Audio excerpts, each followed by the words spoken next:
I'm Michelle Baharia and I'm the CEO of Cool Town Arts, which is an arts and mental health charity based in South London near the Elephant Castle.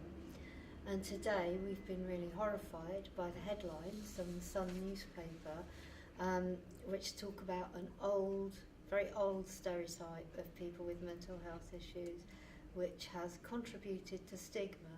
But let's think about stigma in another way as well.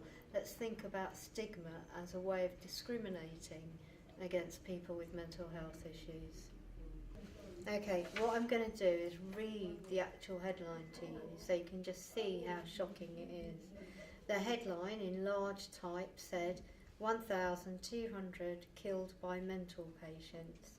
Even the term mental patients is disgusting. This is an irresponsible piece of journalism which has taken 10 years worth of statistics and rolled them into one. In fact, in 2011, 1,333 people who were in mental health services committed suicide, far above this number of 10 years of homicides. Also far above recognising that actually the majority of people with a mental health issue harm themselves, not other people, which is hugely important and hugely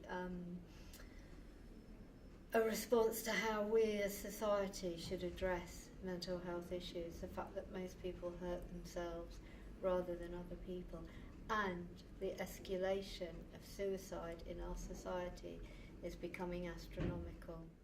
So behind me is this wall of hope which has been made here at Cool Town Arts.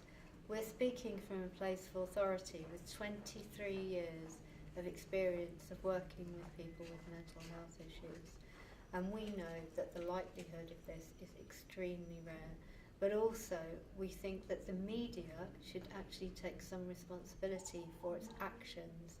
So for example, reporting a headline like that actually fills many people with fear and anxiety and stress, and actually exaggerates people's mental health condition. And it also then impacts on how other people respond to someone with a mental health condition. So we really need to all think about that, and we need to get the media to actually think about how should they report mental health. For example, at the moment we know that community mental health teams are understaffed and overworked and actually have far too many people on their caseloads. We also know that many people, and this is due to the cuts, this is far more important, aren't getting access to the support that they need. Norman Lamb himself said that actually 3 out of every 4 people who need mental health support do not receive it.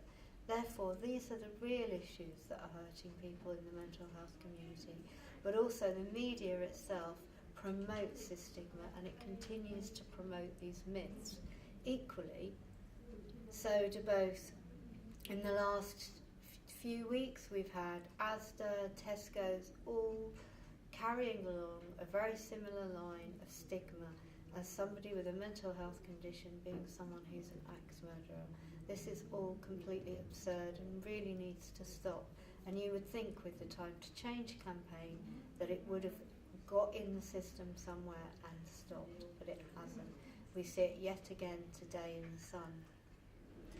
So shocking headlines like this actually lead people to think that every person with a mental health condition is an inverted commas murderer. I've been a mental health patient and have mental health issues, and actually I'm not an inverted commas murderer.